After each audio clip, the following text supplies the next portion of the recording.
जय हिंद। जय अखंड भारत। नमस्कार दोस्तों, स्वागत है आपका इस चैनल पे। उम्मीद करता हूँ आप सभी कुशल मंगल होंगे। अगर इस चैनल पे आप पहली बार ही आए हैं तो प्लीज़ सब्सक्राइब करिए और वीडियो पसंद आए तो लाइक भी ज़रूर करिएगा। आजकल पूरी दुनिया लड़ाइयों से परेशान है। दुनिया के अलग अलग कोनों में लड़ाइयाँ हो रही हैं। त्रस्त है दुनिया, और फ़ायदा तो जाहिर सी बात है बिल्कुल किसी को नहीं होता।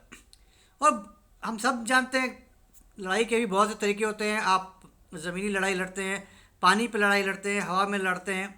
इसके अलावा भी और भी तरीके हैं लड़ने के, और वो बहुत ज़्यादा खतरनाक हैं। बिना बिना एक गोली चलाए, बिना किसी एक को मारे हुए आप भी बहुत तरीके से लड़ाई करते हैं, बहुत खतरनाक लड़ाई करते हैं साइबर अटैक्स के ज़रिए। बहुत बहुत कॉमन चीज़ है आज के डेट में, और बहुत ही खतरनाक तरीका है। साइबर क्रिमिनल्स के बारे में तो हम हर दिन ही सुनते हैं। हमारे कॉलर ट्यून में ही आप कॉल किसी को कॉल करिए तो साइबर क्रिमिनल्स के बारे में आपको बताया जाता है, आपको सावधान किया जाता है। लेकिन ये पूरे के पूरे देश के लिए भी बहुत बड़ा खतरा बनता है।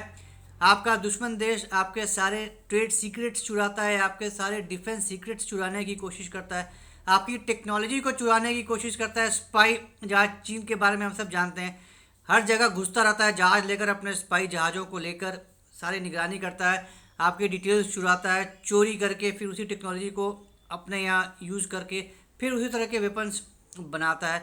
आप 10 साल बाद बनाएंगे, वो 2 साल के बाद 3 साल के बाद ही बना लेगा आपकी टेक्नोलॉजी चोरी करके। वो इतने ज़्यादा अभ्यस्त हैं इस चीज़ में। तो बहुत बड़ा खतरा है साइबर अटैक्स आज की डेट में। सारे देश बहुत ज़्यादा अलर्ट हैं इस चीज़ को लेके। बहुत तगड़ी सुरक्षा की कोशिश रहती है हर देश की। फिर भी कुछ ना कुछ तो कांड होता ही होता है। आप अगर आपके दुश्मन देश आपसे आपको घेर रखे हैं, हर तरफ से चौतरफा अटैक आप पे होता रहता है। और साइबर अटैक ये सबसे ज़्यादा, और आज की डेट में बोल लीजिए बहुत कॉमन है, और बहुत ही सबसे ज़्यादा खतरनाक ज़रिया है आपको निस्तो नाबूद करने का। भारत में भी अटैक्स होते रहते हैं, और आज की डेट में भी जो एक खबर निकल कर आई है कि अब म्यांमार से भी बहुत बड़ा अटैक हो रहा है इंडिया के ऊपर। जी हाँ, ये साइबर अटैक हो रहा है, साइबर क्राइम हो रहा है। कैंप्स लगे हुए हैं म्यांमार में बहुत बड़े पैमाने पर। 2000 से ज़्यादा इंडियंस वहाँ पे काम कर रहे हैं, देशद्रोही इंडियंस काम कर रहे हैं वहाँ पे। उनको बुलाया जाता है झांसा देके तरह तरह के जॉब्स ऑफर के नाम पे, और फिर उनको लगाया जाता है इन्हीं सब गैर कानूनी कामों में, देश विरोधी कामों में। एक बार वहाँ चले गए, फंस गए, आपके पास कोई चारा नहीं है। आपके पासपोर्ट छीन लिए जाते हैं, आपके वापसी का कोई जरिया नहीं छोड़ा जाता। राइट।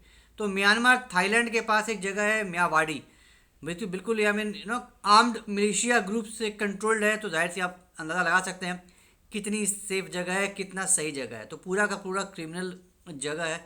तो वहाँ पे 2000 से ज़्यादा भारतीय इस काम में लगे हुए हैं। राइट, साइबर क्राइम में, ऑपरेशन में लगे हुए हैं, और दिन रात भारत पे साइबर अटैक्स कर रहे हैं, हमला कर रहे हैं। राइट। तो अब जैसा कि हमने कहा, ज़रूरी नहीं है कि वो इसी ध्येय से गए थे वहाँ पे, लेकिन एक बार जब वहाँ पहुँच गए फिर वो इसी काम में लिप्त थे। उनके पास और कोई जरिया नहीं है। तो उनको पता भी नहीं है। आई मीन कईयों को तो ये भी नहीं पता कि वो कर क्या रहे हैं, वो सही कर रहे हैं गलत कर रहे हैं। उनके देश के लिए ये सही है, उनके देश के लिए गलत है, खतरा है। They don't even realise that also. बहुत तरीके, 85 तरीके होते हैं इस तरह के काम करने के। राइट। तो अब वहाँ वहाँ पे जो इंडियन ऑफिशियल्स हैं, जो वहाँ की एम्बेसीज है, वो सभी कोशिश कर रही है कि वो इंडियंस को इस पचड़े से निकालें, इस क्रिमिनल कामों से निकालें, क्योंकि वो तो फंसे हुए हैं। तो भारत भी बहुत कोशिश कर रहा है, बहुत एफर्ट्स लगे जारी हैं कि उन इंडियंस को बचाया जाए, उनको उस धंधे से निकाला जाए, समझा बुझाकर वापस इंडिया भेजा जाए, ताकि वो वापस अपने देश आए और यहाँ बैठकर यहाँ रह के आप वो ढंग से कोई बेहतर काम करें। करेक्ट। तो ये जो सब काम है, ये सब जो कैंप्स हैं, ये सिर्फ म्यांमार में नहीं है। म्यांमार, कंबोडिया, लाओस, थाईलैंड, ये सब जो आसपास के सारे देश हैं, ये सब जगह ये भरे पड़े हैं कैंप्स, और सब जगह से ये सब गलत काम, इलीगल काम चल रहा है। बहुत बड़े पैमाने पे साइबर टैक्स वगैरह सब कर रहे हैं। तो ये बहुत बड़ा नोटोरियस हब बन चुका है मालवाड़ी इस तरह साइबर क्राइम के लिए। और सिर्फ इंडियन ही नहीं, बहुत जगह से, बहुत अलग अलग देशों से भी वहाँ पे सिटीजन्स को ल्योर करके धोखेधड़ी में को लेके आते हैं, और फिर वहाँ पे ये सारे के सारे काम करवाए जाते हैं। तो बहुत सारे अब उनका वहाँ का इंटरनेट हटा दीजिए तो फिर वो कैसे काम करेंगे।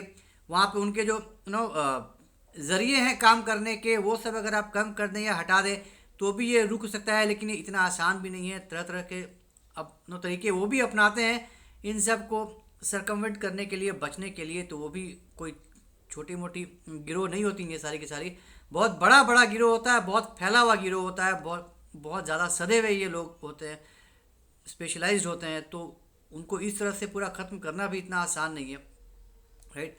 चाइना ने भी बोला हुआ है थाईलैंड को कि आप इस पर रोक लगाइए, बहुत ज़्यादा क्रॉस बॉर्डर ये जो नेटवर्क्स है पनप रहे हैं करेक्ट साइबर क्राइम्स के, लेकिन फिर भी बहुत ज़्यादा बुरी हालत है। अभी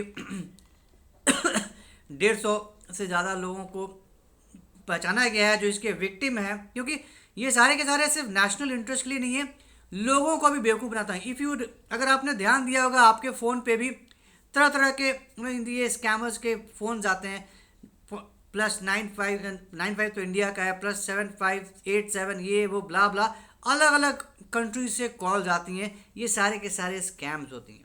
आपका फ़ोन हैक करेंगे, आपके सारे डिटेल्स, बैंक डिटेल्स निकाल लेंगे और आपका अकाउंट खाली कर देते हैं। तो ये बहुत बड़ा ये नेटवर्क है, बहुत बड़ा गैंग है। सिर्फ एक ही नहीं, मतलब 50 सैकड़ों गैंग्स हैं जो पूरी दुनिया में अलग अलग इन तरह के छोटे छोटे देशों में फैले हुए हैं, जहाँ पे बहुत ज़्यादा नज़र नहीं जाती और जहाँ का सिक्योरिटी सिस्टम भी उतना मजबूत नहीं है। बहुत सारे इंडियंस बच के भाग भी गए हैं वहाँ से। 18 फरवरी को कई सारे इंडियंस वहाँ से भाग भी गए थे मलवाड़ी से, और उनको इंडियन एम्बेसी के थ्रू उनको वापस भेजने की कोशिश भी है, भेज भी रहे हैं, राइट। तो अभी पूरा नहीं हुआ है। अब इन 2022 में 600 इंडियंस को बचाया गया वहाँ से। तो अभी और एफर्ट चल रहे हैं, और भी लोग हैं इस प्रोसेस में जिनको बचाने की कोशिश की जा रही है। इंडियन गवर्नमेंट पूरी जद्दोजहद में है कि उनको पहचाना जाए, आइडेंटिफाई किया जाए, इन ठिकानों पर रेड मारा जाए। लोकल गवर्नमेंट के साथ मिल के भारत सरकार बहुत कोशिश कर रही है, लेकिन इतना छोटा और इतना आसान काम भी नहीं है। बहुत बहुत ख़तरनाक काम है। वो भी आर्म्ड लोग होते हैं, पूरी तरह तैयार रहते हैं फेस करने के लिए। तो देखते हैं कितनी जल्दी ये सब प्रॉब्लम ख़त्म होता है, किस हद तक इंडिया सक्सेसफुल हो पाता है अपने एफर्ट्स में। इंडियंस को, जो जेन्युइन इंडियंस हैं जो फंस गए हैं और ये सब काम कर रहे हैं, उनको बचा कर लेके आती है इंडियन सरकार और इनको वापस रिहेबिलिटेट करती है इंडिया में इनके अपने पास। तो ये थी आज एक की छोटी सी जानकारी जो म्यांमार से खतरा है, जो म्यांमार से अटैक्स हो रहे हैं इंडिया के ऊपर साइबर क्राइम के ज़रिए, जो कि बहुत ही खतरनाक जरिए।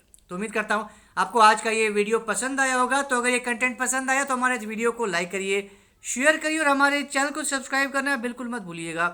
बेल आइकन भी ज़रूर दबा दीजिएगा। तो जल्दी मिलेंगे कैसे नई वीडियो के साथ। जय हिंद, जय अखंड भारत, नमस्कार।